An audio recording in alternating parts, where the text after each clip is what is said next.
When you reach for that first cup of coffee every morning, do you actually know what your body is trying to tell you?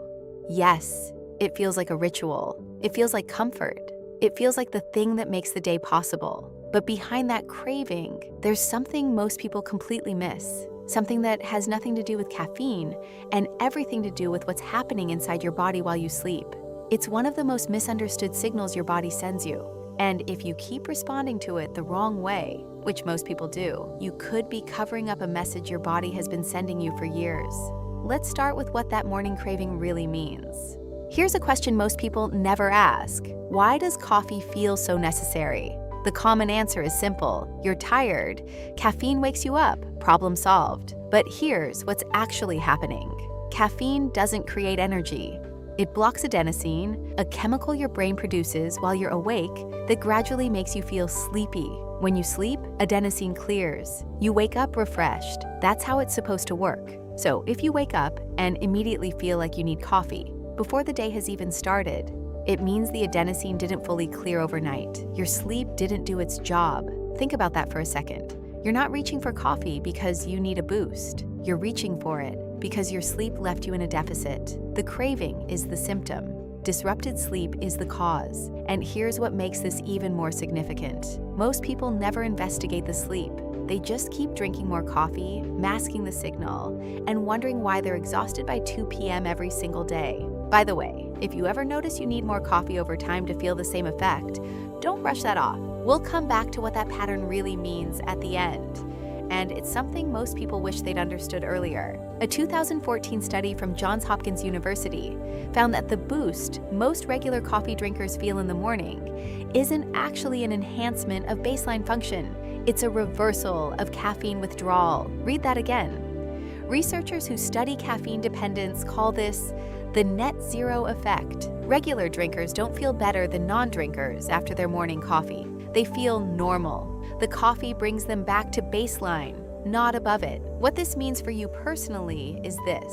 If you feel like a different person before and after your first cup, that gap you're experiencing isn't who you are without coffee. It's withdrawal. Your body has adapted to expect caffeine and is functioning below its own baseline until it arrives. Here's what most people don't realize. That adaptation happens in as little as 3 to 5 days of regular use, which means if you've been drinking coffee daily for months or years, your tired self in the morning isn't your natural state. It's a state your habit created. Here's where it gets more specific. One of the most overlooked reasons for persistent morning fatigue, and therefore persistent coffee cravings, is low magnesium.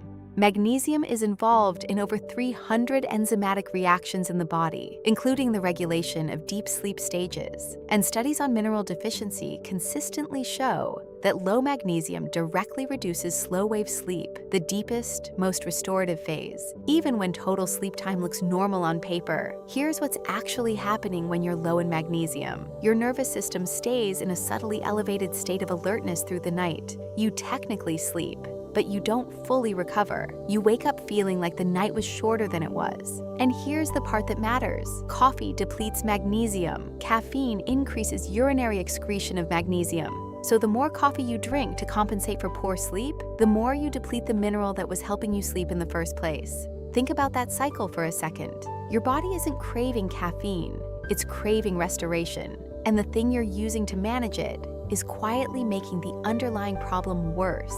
Now, before we keep going, if you're seeing yourself in any of this, hit like and subscribe. That's how we get these videos to more people who actually want to understand what their body is telling them, not just silence it. The reason this cycle is so hard to break isn't a lack of willpower. It's evolutionary. Your nervous system was designed for a world where waking up alert wasn't optional, it was survival. The moment you open your eyes, your body releases cortisol to bring you to full alertness. This is called the cortisol awakening response. And in a healthy system, it peaks within 30 to 45 minutes of waking. Here's what most people don't realize. Caffeine and cortisol use overlapping pathways. Drinking coffee during that natural cortisol peak doesn't amplify it. It competes with it. And over time, it teaches your body to depend on the external signal instead of generating its own. Researchers who study circadian biology call this cortisol blunting. regular early morning coffee drinkers show measurably flatter cortisol awakening responses over time. Your body stops trying to wake itself up naturally because it's learned the coffee is coming. What this means is that your body hasn't failed you, it adapted, exactly as it was designed to. But the adaptation is working against the restoration you actually need. Here's something worth noticing.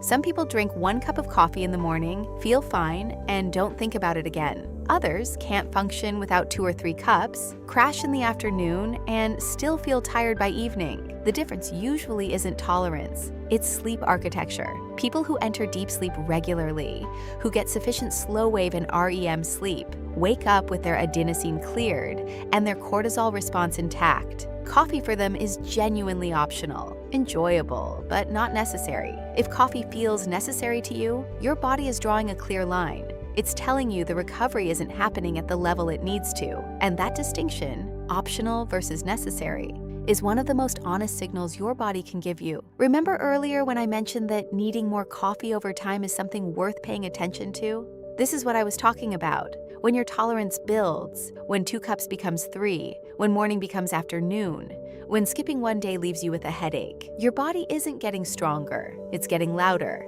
Escalating caffeine need is your nervous system repeatedly asking for something that caffeine cannot provide. It can suppress the feeling of fatigue. It cannot replace the repair that happens in deep sleep. It cannot restore the magnesium your cells are depleting. It cannot reset the cortisol response it has gradually flattened. What makes this so significant is this. Most people spend years responding to the signal without ever reading it. They optimize their coffee. Better beans, better timing, better brewing. But they never ask why the need keeps growing. Your body isn't addicted to caffeine because caffeine feels good. It's dependent on it because somewhere underneath the habit, something isn't being restored. And it has been trying to tell you that, quietly, every single morning.